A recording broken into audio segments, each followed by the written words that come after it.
I really wasn't going to weigh in on the Phil Robertson Duck Dynasty thing. I just wasn't. Seems like whenever you're talking about television shows and networks, sometimes they do PR stunts, they do things to bolster ratings or get attention, and I never watched the show anyways, so, wasn't really that interested. But, of course, there's a lot of talk, a lot of hubbub about it around the water cooler and such, on the internet and on TV and on YouTube, and, again, I really didn't care until this point, okay?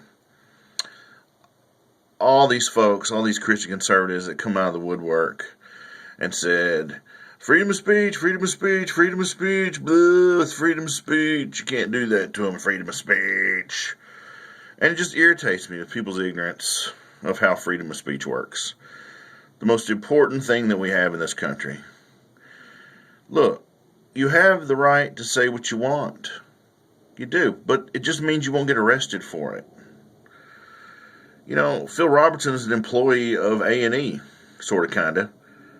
And if the company you work for says, hey, you're violating our directive, something we don't like, whatever, they can do what they want, man. Most people are hired at will. All I can tell you is if I were a gun-carrying constitutionalist, and I'm like, it's my right, I legally own a gun, I can carry it, and then I walk into work with it strapped on my hip, I'm getting fired. Is that a violation of my gun rights? No, man. I'm on the clock.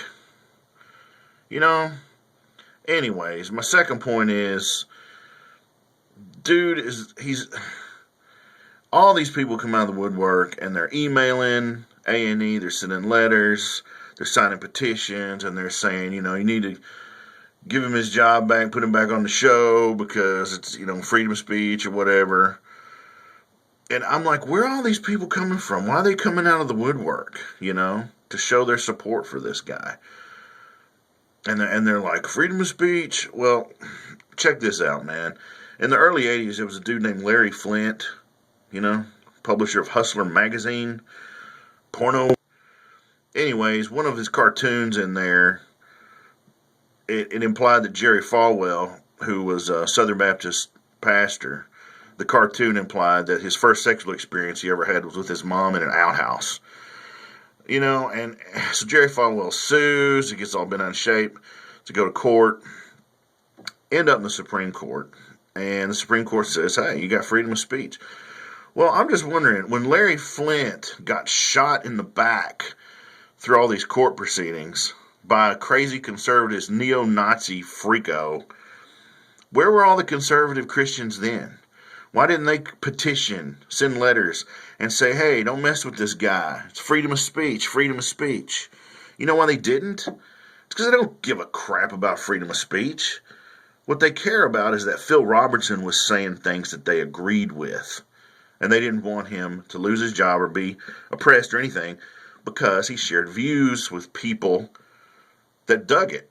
So while they're going, it's freedom of speech, really, they're just bent out of shape that somebody clamped down on a dude who's a damn homophobe bigot and was saying stuff about black people that, honestly, only black people understand that stuff, okay?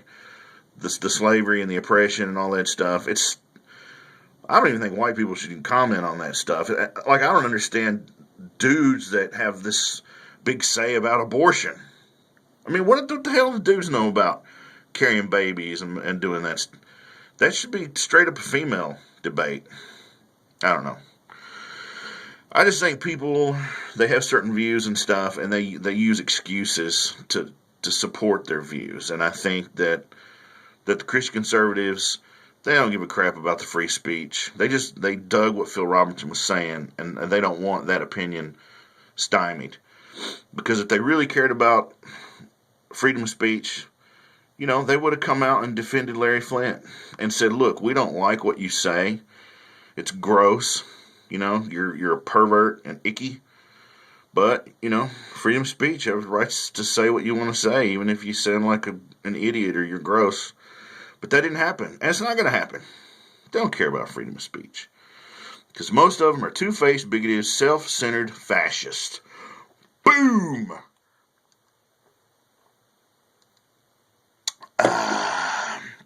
What do you think?